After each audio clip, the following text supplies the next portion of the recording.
সংসার চালাতে চুল বিক্রি করে রেললাইনের পাশে আশ্রয় নেওয়া নারী রেহেনা খাতুন পেলেন ঘর, নগদ অর্থ ও 2 মাসের খাবারের আশ্বাস। 2 সন্তানের মুখে খাবার তুলে দিতে, মাথার চুল বিক্রি ও ভাড়া দিতে না পেরে রেললাইনের পাশে আশ্রয় নেওয়ার খবর গণমাধ্যমে প্রকাশের পর প্রশাসনের টনক নড়ে। ফুডেলা একটি নাবিল পণ্য। রেহেনা ও তার 2 সন্তানের জন্য আশ্রয়ন প্রকল্পের একটি ঘর, নগদ অর্থের পাশাপাশি 2 মাসের খাবার দেওয়ার কথা জানিয়েছেন জেলা প্রশাসন।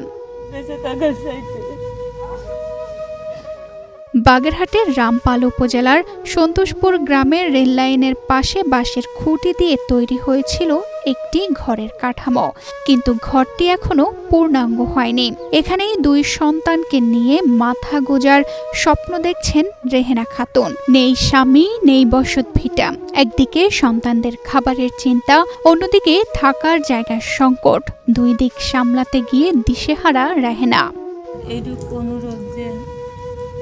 বৃষ্টিতে তো ভিজে যায়, কিন্তু রোদ উঠলে তো ওখানে বসাও যায় না। তাহলে আমি কিভাবে আমার এই বাচ্চা দুটোকে নিয়ে আমি থাকবো? তা আপনারা যদি কিছু পারেন আমাকে একটু সহযোগিতা করেন আপনারা, যাতে আমার এই বাচ্চা দুটোকে নিয়ে আমি এখানে থাকতে পারি। থাকার জন্য তো অনেক কষ্ট পরিশ্রম অত্যাচার সহ্য করলাম এই ঘরের জন্যে।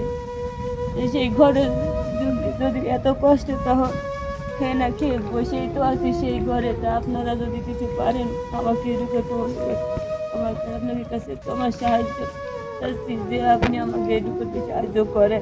স্থানীয়রা জানান, ভাড়া দেওয়ার সামর্থ্য না থাকায় একসময় আশ্রয় নিতে হয় রেল লাইনের পাশে। এমনকি 500 টাকার ঘর ভাড়া দিতে নিজের মাথার চুল পর্যন্ত বিক্রি করতে হয়েছে তাকে। ভাড়া থাকলে স্বামী তো কাজ মাজ করে না, ওই সেই দিয়ে আইনে খায়।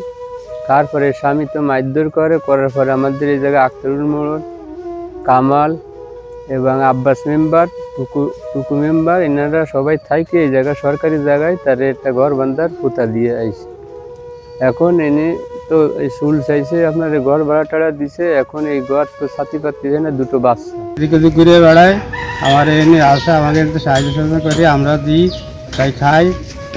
মাথা ঘর ভাড়া দিল, তাও সে ঘর ভাড়া দিবে না, মাথা চুল বেশি ঘর ভাড়া দিতে। এমন খবর ছড়িয়ে পড়লে সরকারি সহায়তার দাবি ওঠে। শনিবার বিকেলে ঘটনাস্থল পরিদর্শন করেন রামপাল উপজেলা নির্বাহী কর্মকর্তা।